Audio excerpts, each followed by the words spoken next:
What's up, everybody? My name is Parasite. Welcome back to the Jose Mourinho Challenge with Chelsea. Today we take on Manchester United at Old Trafford, second place Manchester United, and then Stoke at home, both in the Premier League. At the table, Man United are second. We're first, but we're only a point ahead of them. And on the same amount of games played. We have game in hand over Liverpool and Arsenal. But this game's going to determine who's going to be top. A draw, we stay up there. A win, we get a little bit of a lead. A loss, well, and we'll be behind them. So I would like at least a draw, but a win would be nice. Recent results have been a little up and down. For the most part, they've not been too great. After that win against Manchester City, we had a home match against Aston Villa, and we drew 1-1, and they scored in the 90th minute. We scored in the 4th. So just a wild game. Goals at the very end, very beginning, and the very end. But Aston Villa, not a bad team. They're currently 6th in the Premier League. So it's not a terrible result, but we just weren't that impressive at home against a team that we should be pretty comfortably beating. Up next, Tottenham. This match doesn't make any sense if you look at the rest of the games. Like, the results seem good, but the performances just haven't been there other than this Tottenham game. A 3-1 win. We were 3-0 up. They scored late, but it's just, that's absolute domination. 24 shots, 14 on target. Just absolutely destroyed them. So I really don't know where this came from, because other than that, we've not been playing particularly well. We did smash Dundee, though, in the last game of the group stage. A win guaranteed us top of the group, and we're through to the second knockout round. And that's what happened. We beat them 5-3. We were 5-1 up, I believe, at one point, though. They got 2 goals pretty early still in the second half, and I was only a little worried. But a lot of that is credited to, like, I completely pulled everything back at 5-1 up.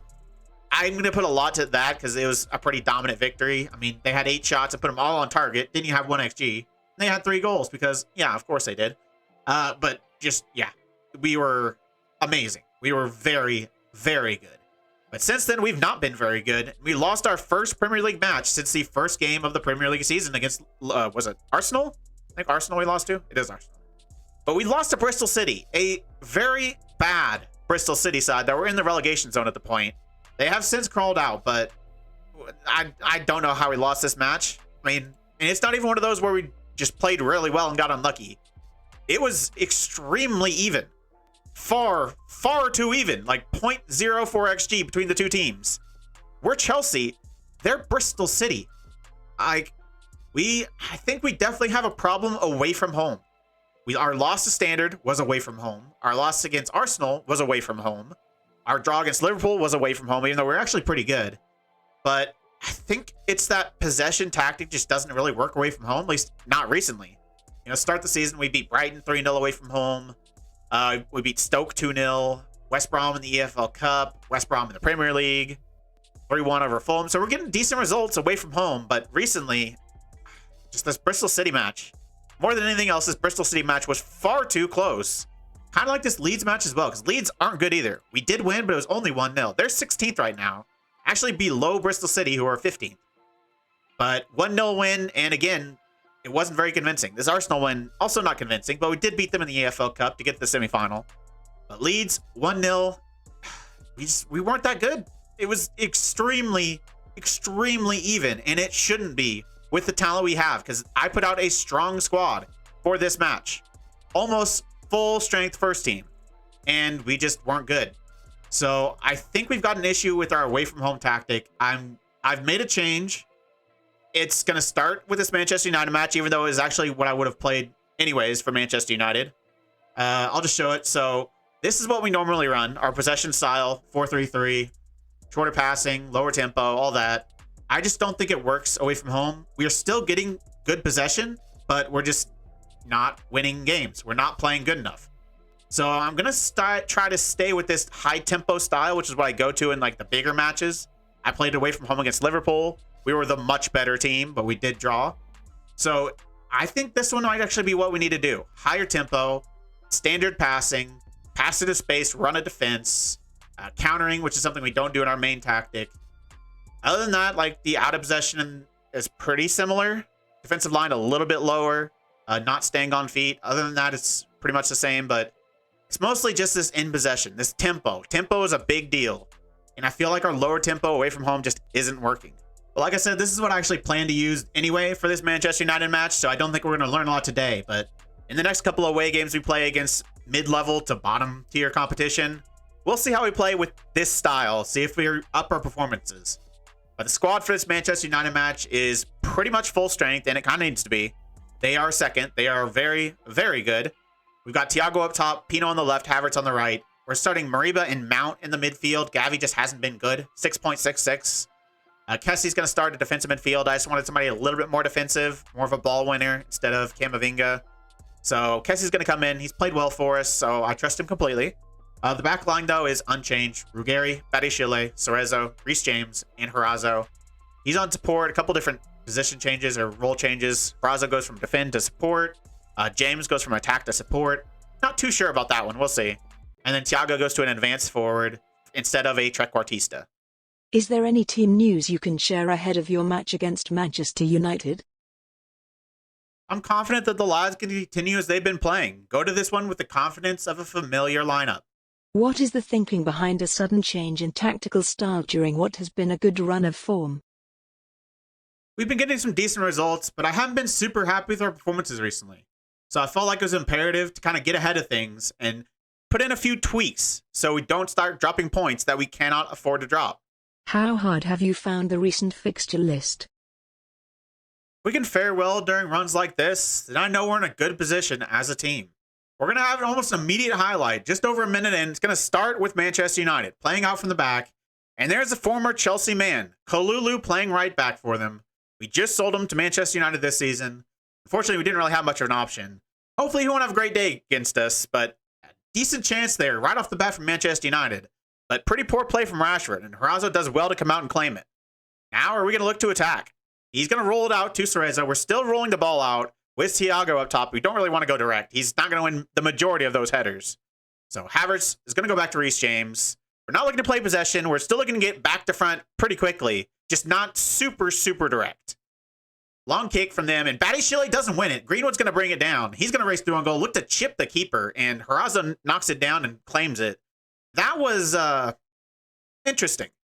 We've got another highlight almost immediately, though. It's going to start with us down this right-hand side, but that is one of the worst passes I've ever seen, as is that one. Wow. Yeremy Pino now gets played through on goal. He's got a chance here to have a shot on target, but he can't get it on target. Got a highlight 33 minutes in. It's been a pretty back-and-forth match so far. Neither team really gaining much of a good foothold. But Manchester United are going to start with the ball here after we gave it away far too easily. Musiala is going to go to Kalulu, the former Chelsea man, into Jadon Sancho, back to Jude Bellingham, former Dortmund teammates. De Jong to Cuccinello. Regen center back is going to go out to Francis. Actually, I don't think he's a regen. Into Rashford. Musiala playing like a deep midfield position for him. Adiyemi, he's going to get played through on goal, and he's going to hit the woodwork. I think he was onside as well, so that would have counted. It looks like we might be going into halftime 0-0, and it's been a pretty even match, but we don't have a shot on target yet. That's not good enough. I am far from pleased with what I just saw from this team. I understand wanting to be creative. I'll accept taking some risks, but I will not accept playing lazy. And our passing has been far too lazy today. We've been giving the ball away far too simply on passes we know we can't complete. We've been bailed out by poor shooting from Manchester United, but don't expect that to continue.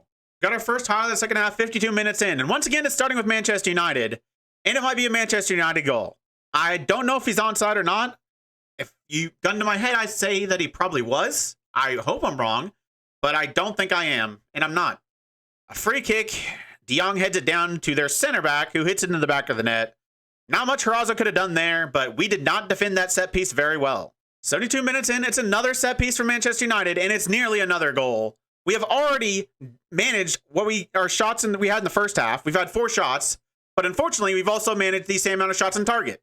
0. How are we so inconsistent? This is literally one of the most inconsistent teams I have ever used. They were so good against Tottenham. Literally dominated them. But almost every other game, especially away from home, they can do nothing. They can't shoot. They can't pass. They do nothing. Manchester United on the ball. It feels like every single highlight has been Manchester United. Rashford threw on goal. Good save from Horazzo. They're going to score another one. It's only a matter of time. Well, now there's 4 minutes left. I feel like I actually should take a little bit of blame. I think I took too long to make some changes. I think it was like the 84th minute till I actually made a substitution. I changed some instruction stuff, but I mean, Havertz was on a 6.1. Ruggeri was on a 6.2. Thiago was on a 6.3. They're now off the pitch, and we're going 3 up top. We're going about as attacking as we can go. Very attacking, extremely direct. We got Sesko up top now, but I think it's too late. Only 4 minutes, and I still don't think we have a shot on target. This is probably the worst performance of my entire time here at Chelsea. And we got thrashed by Liverpool once, but still, we've done nothing. We've literally done nothing. We've barely seen us touch the football. The only times we have, we've immediately passed it to Manchester United players. Just absolutely awful. 4 minutes left, and I doubt we're going to get a highlight. 3 minutes left. 2 minutes left. 1 minute left, and game over. We did eventually get a shot on target, so something there. I mean, out XG'd by 0.2, but it took us like 80 to 90 minutes to have a shot on target. Defensively, we were okay, but attacking-wise, creativity-wise, this is the worst performance we've seen from this Chelsea team. Well then, that was god-awful. Ruggeri, hey, poor performance, 1 week. Who else was absolutely terrible? Mount was not very good. 1 week. I don't feel like Mourinho was very good, but probably might not be bad enough. Yeah, Havertz, if I knew it didn't always make them upset, I would give him 2 weeks. Because a 6.1, playing second in the league, biggest match of the season, and you're just absolutely incompetent. But I'm only going to do 1 because 2 is guaranteed to upset them. Sometimes you can talk them around. I don't want to take that risk, especially against a player as important as Kai Havertz. Thiago, definitely going to do him as well. He was god-awful. He's been, just like most of this team, he's been insanely inconsistent.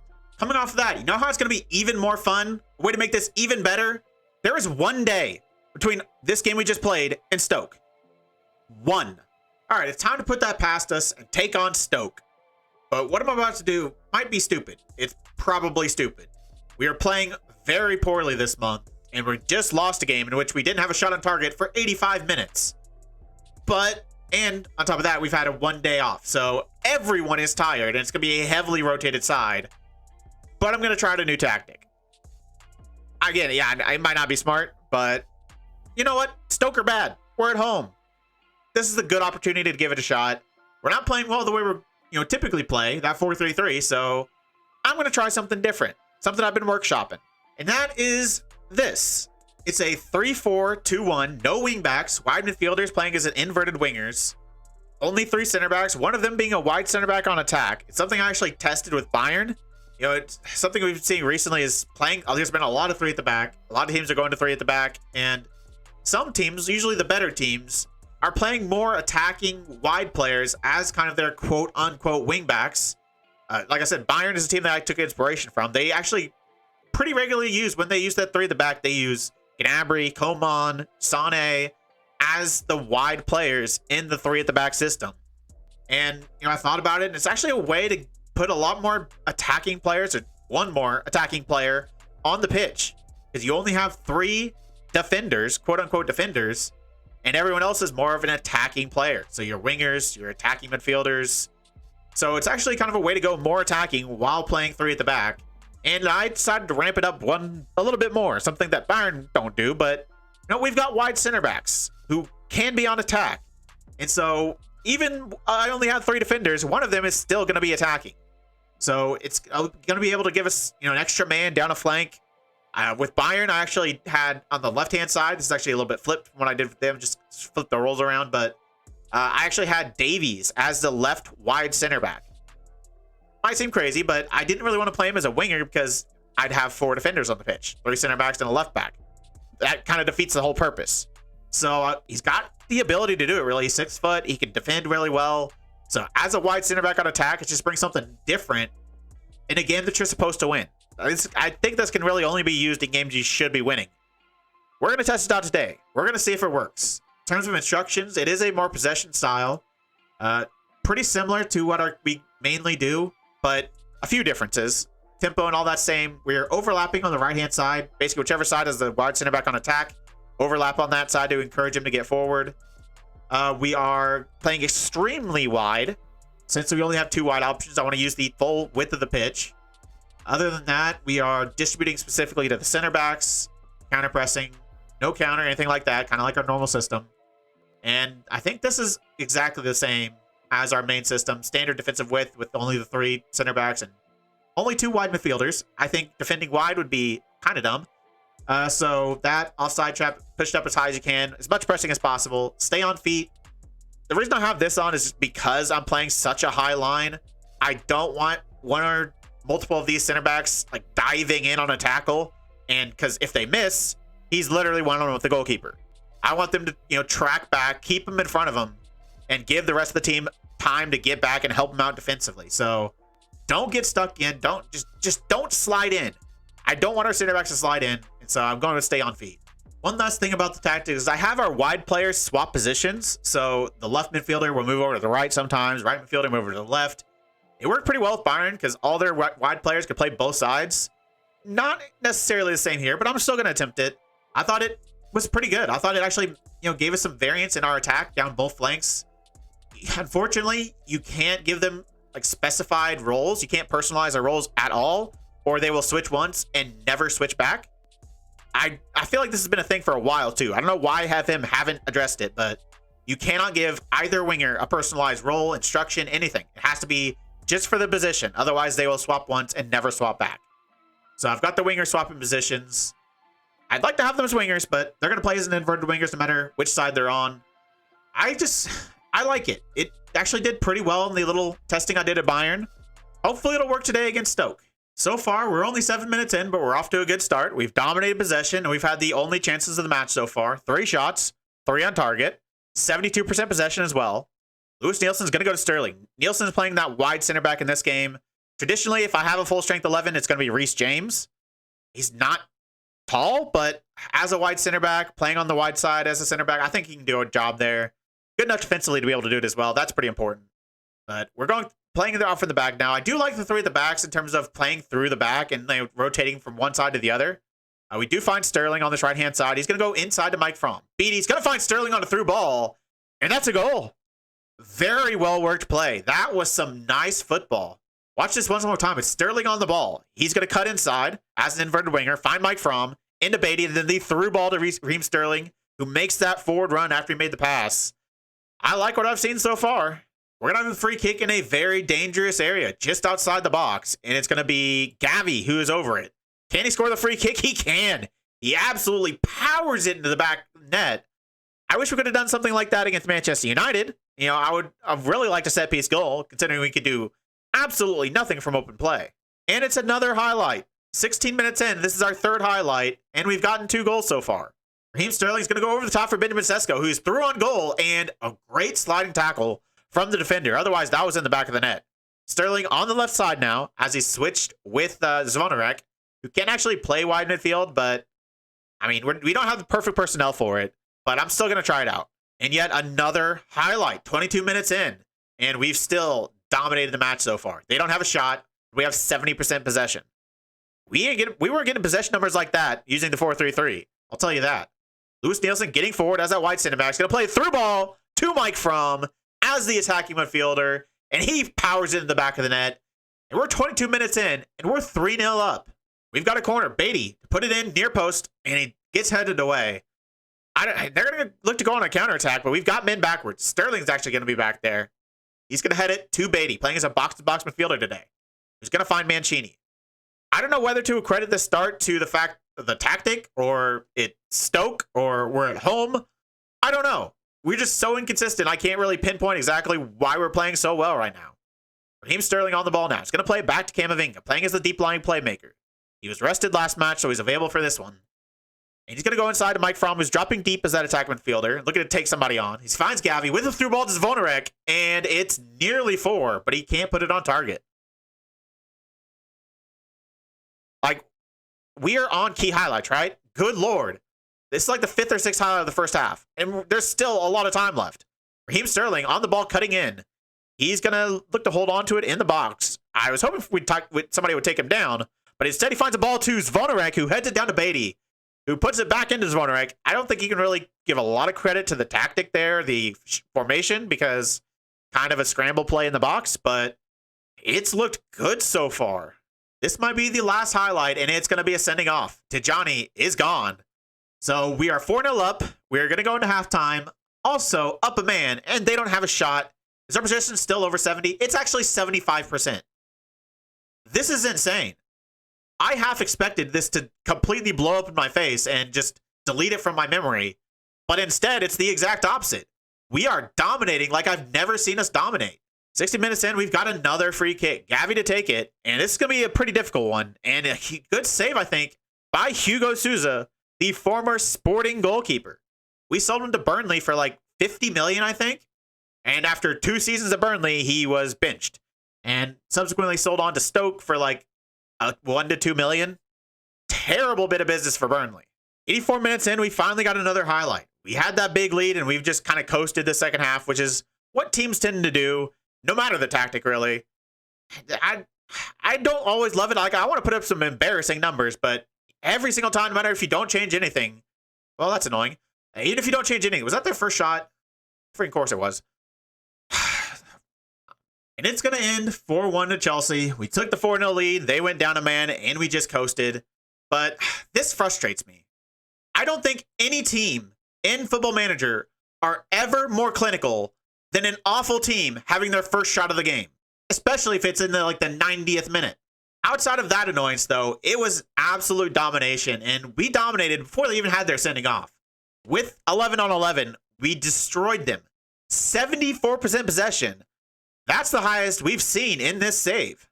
19-year-old wonder kid midfielder Isaac Beatty gets his first man of the match performance for Chelsea. He got 2 assists, 97% pass completion, 116 passes, mostly as a box-to-box midfielder. Very good game from the young midfielder. We're definitely going to have to do some more testing with this tactic, though. I don't think it's going to work like that in every single game we play, but we are going to have opportunities to do it. Coming up, we've got Wolves next, and then this little run here. West Brom in the Premier League at home. They are 18th. And then Blackburn twice in the EFL Cup semifinal. And Woking in the FA Cup third round. I don't know if we'll be able to learn a lot from that Woking match. But, I mean, I'll probably use it for both these Blackburn matches. Especially the first one. I will definitely use it for the first one. If it didn't work very well and we need to play better, I might change it for the second one. But, yeah, we've got some opportunities to test it. And we've got some tough away games coming up, too. Everton, they are 11th. But Wolves, 14th. So we'll see how our more counter-attacking, higher tempo, what we're kind of using as our away tactic now. We'll see if it works, and we'll see if our new tactic works. And in terms of when we're going to come back next, we're going to be looking for a little bit more revenge. We have another month, and then we'd play Manchester United once again to end January, and then Arsenal. 2 of the 3 teams that beat us. One pretty soon after the other. So I think we're going to show them both. We want revenge. We have both the home legs, and I want 2 good wins. If you made it this far, why don't you like the video, subscribe, and click the bell. The links to all my socials and my Twitch are in the description. I really appreciate all your support. Thank you all for joining me, and I'll see you next time.